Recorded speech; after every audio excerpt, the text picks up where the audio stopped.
Leonardo da Vinci embodied the quintessential Renaissance figure, excelling as a painter, sculptor, architect, inventor, military engineer, and draftsman. His remarkable intellect and insatiable curiosity drove him to delve into the realms of science and nature, profoundly shaping his artistic endeavors.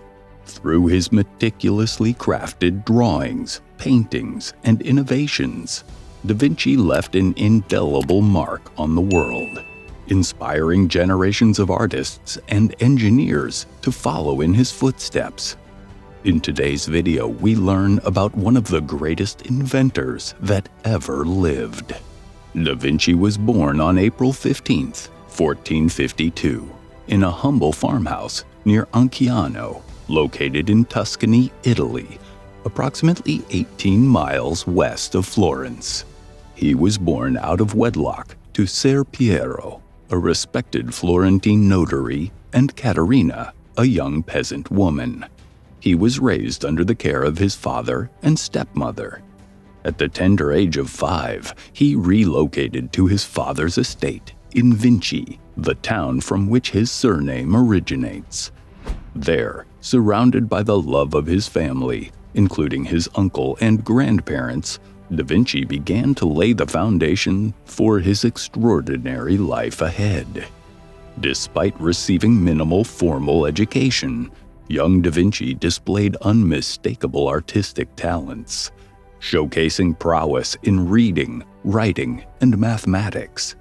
At the age of approximately 14, Da Vinci embarked on an extensive apprenticeship under the tutelage of the renowned artist Andrea del Verrocchio in Florence.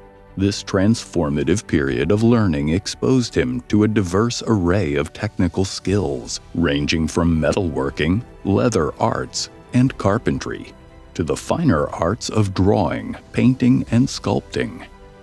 In 1473, at the dawn of his artistic journey, Da Vinci created his earliest known dated work, a captivating pen and ink drawing capturing the scenic beauty of the Arno Valley.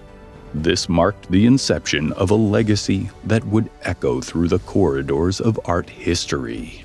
Upon reaching the age of 20, Da Vinci achieved the esteemed status of a master artist, earning membership in Florence's Guild of St. Luke.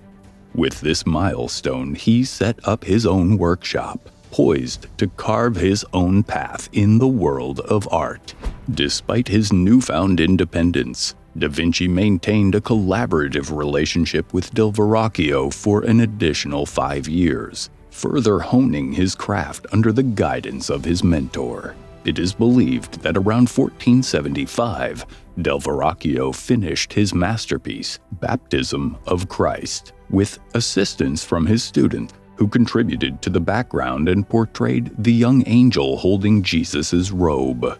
As recounted in Lives of the Most Excellent Painters, Sculptors, and Architects by Giorgio Vasari, written around 1550, Del Verrocchio was profoundly impressed by the exceptional skill of his pupil, so much so that he reportedly relinquished painting altogether. In 1478, upon departing from Del Verrocchio's workshop, Da Vinci secured his inaugural solo commission, an altarpiece designated for a chapel within Florence's Palazzo Vecchio. 3 years hence, the Augustinian monks of San Donato a Scopeto in Florence entrusted him with the task of painting the Adoration of the Magi. Despite these opportunities, the young artist chose to depart the city, forsaking both commissions without completing them. While Da Vinci is celebrated for his artistic prowess, the number of paintings attributed to him remains scarce, totaling fewer than 24. This scarcity can be attributed, in part, to his diverse range of interests, which diverted his focus from painting. Among his most renowned works are The Vitruvian Man, The Last Supper, and the iconic Mona Lisa. In 1490, Leonardo da Vinci's sketch of the Vitruvian Man seamlessly blended art and science, portraying a nude male figure in two overlapping positions, arms and legs extended inside both a square and a circle. This renowned sketch demonstrates Da Vinci's exploration of proportion, symmetry, and his aspiration to connect humanity with the natural world. In approximately 1495, Ludovico Sforza, the Duke of Milan, entrusted Leonardo da Vinci with the commission to create the Last Supper on the rear wall of the dining hall within Milan's Santa Maria del Grazie monastery. This masterpiece, painstakingly crafted over a span of about 3 years, captures the pivotal moment when Jesus reveals to the 12 apostles assembled to the Passover meal that one among them would betray him. The intricately depicted range of facial expressions and the nuanced body language of the figures surrounding the table infuse the composition with vivid realism. Da Vinci's choice to use tempera and oil on dried plaster rather than employing the traditional fresco technique on fresh plaster resulted in the rapid deterioration and flaking of the Last Supper painting. Subsequent improper restoration efforts exacerbated the damage to the mural. However, through the application of modern conservation techniques, the artwork has since been stabilized. In 1503, Da Vinci embarked on the creation of what would ultimately become his most renowned painting, the Mona Lisa, widely regarded as one of the most iconic artworks globally. This privately commissioned masterpiece is distinguished by the captivating, enigmatic smile adorning the woman's half-portrait, a hallmark of Da Vinci's sfumato technique. The Mona Lisa further captivates audiences with the mystery regarding the identity of the subject. Various theories propose Princess Isabella of Naples, an unnamed courtesan, and even Da Vinci's own mother as potential inspirations for the enigmatic figure. Speculation has even ventured to suggest that the subject might not be a woman at all, but rather Da Vinci's longtime apprentice, Salai, dressed in woman's attire. According to an early biographer's accounts, the subject of the Mona Lisa is believed to be Lisa del Giocondo, the wife of a prosperous Florentine silk merchant. This assertion finds some support in the painting's original Italian title, La Gioconda, although certainty remains elusive. Some art historians speculate that the merchant commissioned the portrait to commemorate the impending birth of their next child, suggesting the possibility that the subject might have been pregnant during the painting's creation. However, if the Giocondo family did commission the artwork, they never took possession of it. For Da Vinci, the Mona Lisa remained an ongoing pursuit of perfection, as he never deemed it complete, and thus never relinquished ownership.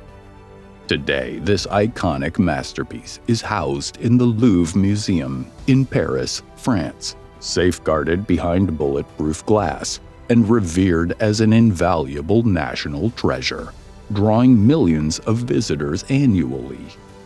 Always ahead of his time, Da Vinci seemed to foresee the future through his sketches, which included designs reminiscent of a modern-day bicycle and a primitive form of a helicopter. Arguably his most famous invention, inspired by the anatomy of bats, is his flying machine. These and other pioneering explorations into the mechanics of flight are documented in Da Vinci's Codex on the Flight of Birds, a comprehensive study initiated in 1505, delving into avian aeronautics.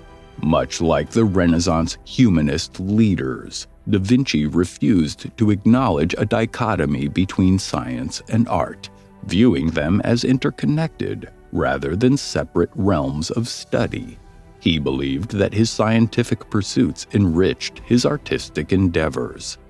Between 1502 and 1503, Da Vinci briefly served in Florence as a military engineer for Cesare Borgia, the illegitimate son of Pope Alexander VI, a commander of the papal army.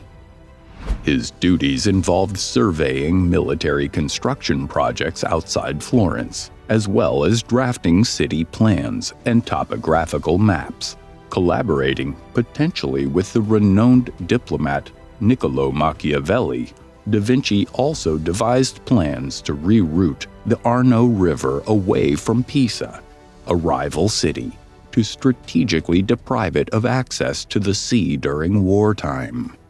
In 1506, Da Vinci made his way back to Milan, now under the rule of the French, the same rulers who had conquered the city 7 years prior, prompting his initial departure. One notable addition to his studio during this period was Francesco Melzi, a young aristocrat from Milan who would go on to become Da Vinci's lifelong confidant and companion. Despite the presence of such promising students, Da Vinci's focus during his second tenure in Milan shifted primarily towards scientific investigations, with little emphasis on painting.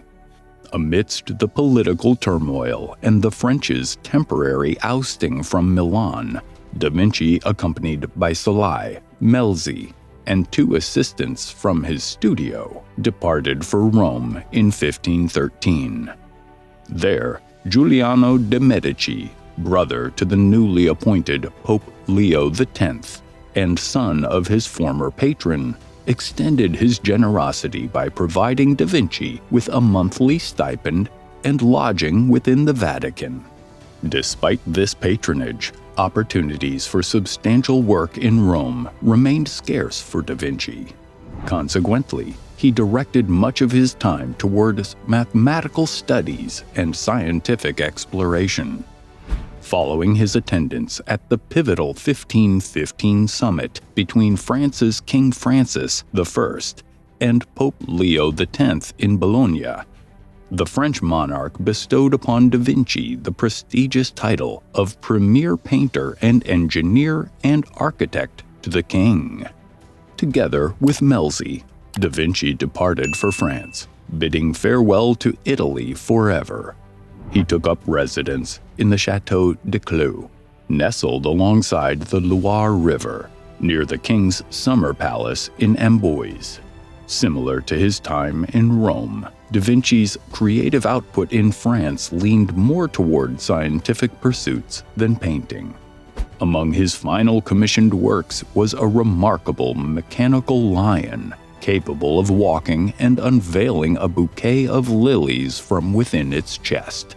On May 2, 1519, at the age of 67, Leonardo da Vinci passed away, likely due to a stroke. He persisted in his scientific inquiries until his final days, leaving behind an extensive body of work. Upon his death, his assistant Melzi assumed the role of principal heir and executor of his estate. The iconic Mona Lisa was left to Salai as part of his inheritance. In the centuries following his demise, numerous pages from Da Vinci's private journals containing notes, sketches, observations, and scientific theories have emerged. These documents have provided invaluable insights into the depth and breadth of Da Vinci's intellect, reaffirming his status as the epitome of the true Renaissance man.